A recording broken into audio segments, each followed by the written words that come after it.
So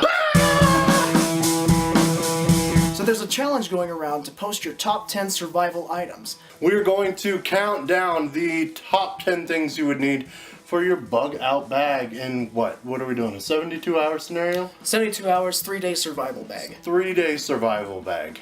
Well, we've got some upcoming outdoor survival challenges coming up. That's why we just want to cover the basics. So these 10 things are out of our regular survival bags. These are not our full survival bags. And that's kind of what the purpose of a bug out bag is. It's not a full survival pack. What it's designed for is a 3-day emergency pack so you can get out of a bad situation. Say a natural disaster like a tornado or a hurricane. Something that you can get out of Dodge. Here is our top 10. So my first item that I'm going to show you guys is a cell phone. Everyone's going to laugh at me for the cell phone, but this can be an excellent survival tool. It has a flashlight on it.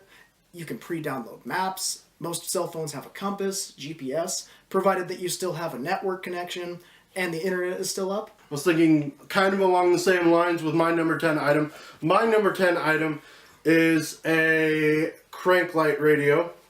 My particular one cranks, obviously. It's got the built-in flashlight, like so. It's got a radio and an alarm. It's got an antenna to pull out. Ow!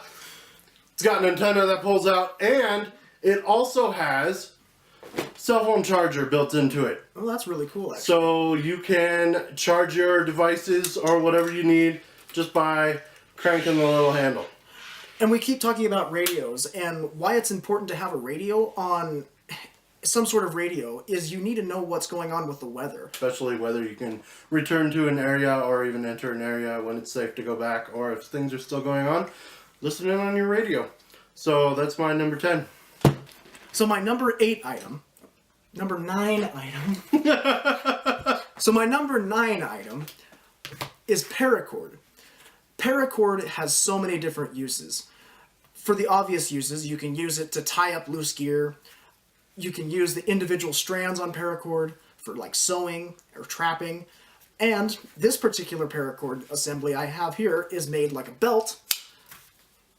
So you can use it in a variety of survival situations. This is rapidly deployable.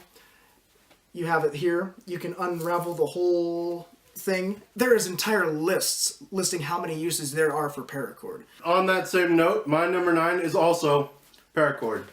I've got a roll here that I keep in my bag. It's 50-foot, 550 paracord. Watch yourself if you go to like a cheap store or something like that. You get the cheaper stuff, it's just not going to be as good. But this stuff has got all the different, strands inside, so you can cut it apart and use the different strands, or just use it as a whole rope. Great for not only all kinds of stuff like a belt, but also for securing yourself a shelter if needed. 550 is the tensile strength of the parachute cord itself. And if it's good enough for military parachutes, it's probably good enough for you. Probably. So my number 8 item, food. Have you ever tried to do anything on an empty stomach? Now try and imagine running away, hiding, fighting, swimming, jumping, or climbing on an empty stomach. Food just makes everything that much easier. So that's why I'm including food. MREs, oatmeal, stuff that's easily prepared in the field, stuff that takes little to nothing to prepare. That's the kind of stuff that you want. Non-perishable stuff. And if you take canned food or something like that, it can actually fulfill a water requirement. So for my number 8, I've got a first aid kit. The kit that I carry in my pack is one that I've hand put together. Whether you actually have an incident or you come across somebody else who's had an incident, you're able to help them or yourself. So first aid. So my number 7 item is a Leatherman. I use a Leatherman every day, whether it's for work or for play. So many different uses for a Leatherman. If you're going to find a multi-tool, make sure you go quality, because if you're going to depend on your life with this thing, get something that you know is going to last. Leatherman itself, they have lifetime warranties, and they guarantee their product. Just very useful tools. You can get into things, you can open up packages. In a pinch, you could use it to defend yourself or clean game. The problem I have with the Leatherman is it doesn't particularly excel at anything, but it has so many different uses that it's almost silly not to include a multi-tool of some kind in a pack. Ironically, my number 7 is also a multi-tool.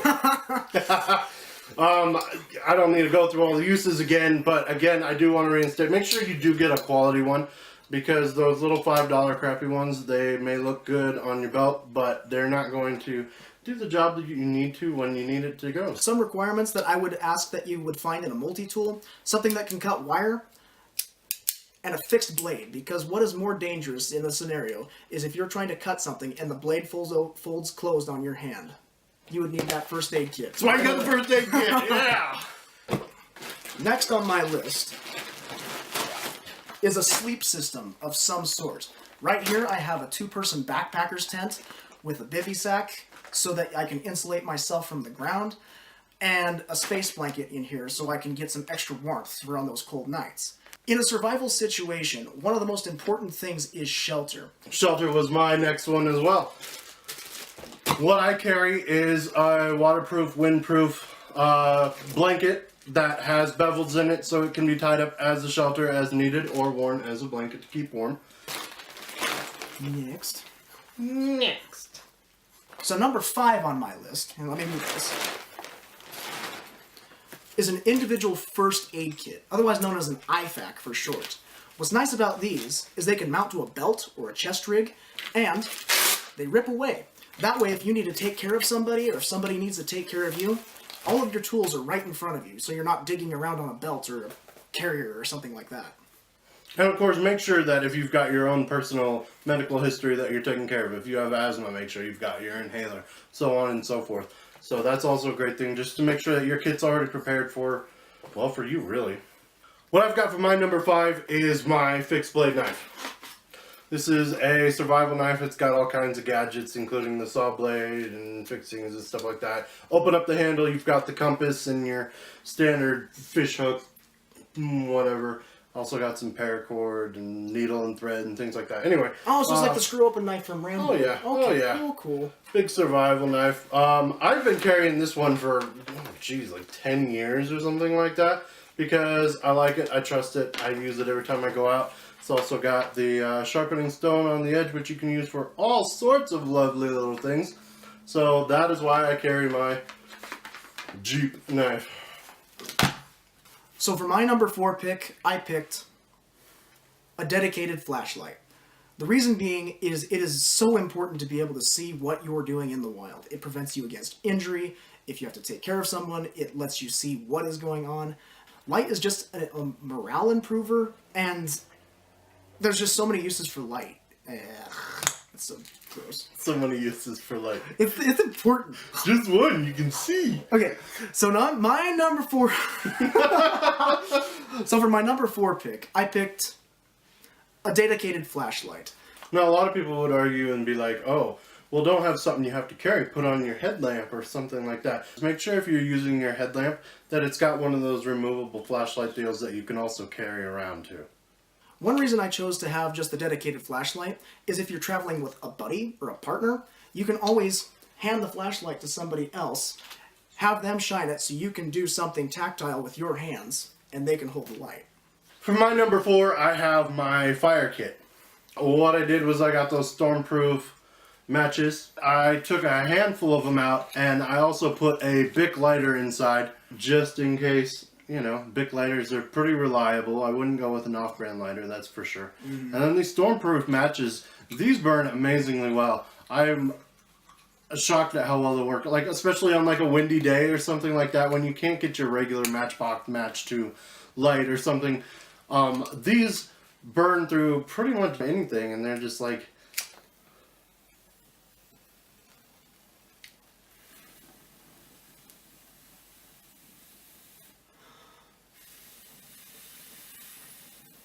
Pretty impressive. Pretty impressive.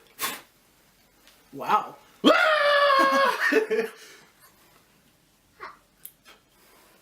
And for my number 3 is actually my Tinder Kit. So, what I have all in this little bag of goodies is I collected dryer lint because it is insanely flammable. You can be able to strike this with a ferro rod, which is a ferrous rod that you can basically it's flint and steel. And this stuff lights up like nobody's business. Waterproof matches, waterproof strike anywhere matches, and I included in my kit trick party candles. Ah. Try and blow these little suckers out, they light right back up again. Here, I'll give you an example. Happy birthday to you. Happy birthday is copyrighted. Maybe these aren't the trick ones. I might have been duped. So for my number 3, I've got my hatchet. This is your Estwing camping hatchet. If you don't do a hatchet, make sure you do some kind of an axe or, you know, these are great for not just splitting wood, but, you know, using the back of it as a hammer to pound your steaks or hammer anything really, and not to mention, might make a great throwing hatchet too, if you know what I mean. Use these for self-defense or whatever you need, but make sure that a hatchet is in your top 10.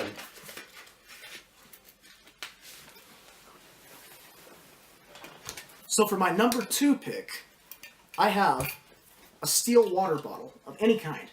Basically, you want to be able to purify water on the go.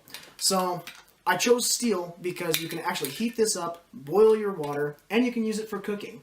I have a little carabiner around here so I can hook it to myself. That way I don't have to worry, oh, where did I put my water bottle? Ready to go? Ready for some agua. For my number 2, I've got the Stanley stainless steel. Stanley stainless steel. She sells. Yeah. Purified water, you can boil it. It's got these little notches in the top so you can pour.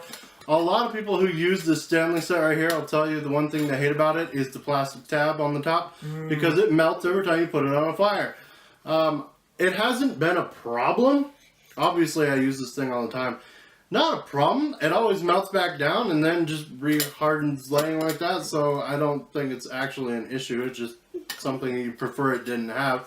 And then, of course, it comes with 2 nesting cups, and these are actually really nice nesting cups. I mean, check these out. These are pretty heavy duty and stuff like that. Oh, yeah. I like to have my hot tea or hot chocolate around the fire, so... Water being paramount in a survival situation. Absolutely. And so for my number 1 pick, I chose the fixed-bladed Bowie knife. This is a really handy, kind of a hybrid between a fixed-bladed knife and a machete. You're able to chop little pieces of wood with it. It has the saw blades, so you can cut low-hanging branches or make some tinder. You can use it to clean your game. You can use it for defense. It has the nice little hammer bottom here, so that you can pound in tent stakes, or just a really handy fixed-bladed little tool here. And for my number 1, I've chosen the Life Straw water bottle. A lot of people are able to carry around their pot or whatever and purify their water through boiling it, but when it comes to transporting it, you need a way to transport it. So imagine that you pour your water into this, you're able to drink it, it's the Life Straw, so it filters out the water for you. I like it and I think it's pretty darn handy. And the nice thing about the Life Straw is, say I wanted to filter my water, I would have to use like a scarf or a sock or some sort of screen to get rid of all of the nasties in the water. Plus, I would have to boil it. So this just saves time.